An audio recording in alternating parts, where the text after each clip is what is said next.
Actually দরদিরা একটা কথা বললাম, সেটা হলো বাঁশ কিন্তু আমাদের নিত্য প্রয়োজনীয় একটা জিনিস।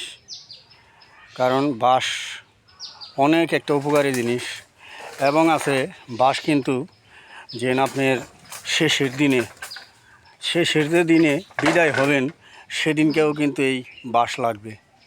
তাই আমরা সকলেই যার একটু জায়গা জোগা থাকে, যদি আমরা একটা বাঁশের ছোপ লাগাই কিংবা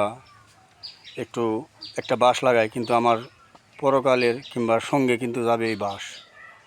তাই আমরা সকলেই এই বাঁশকে মহব্বত করব, যত্ন করব এই বাঁশকে, যেন বাঁশও আমাদের যত্ন করে। এই যে আজকে একটা ঠেকা হয়েছে, পট করে 2-3টা বাঁশ কাইটা ঘরে লাগাই দিলাম।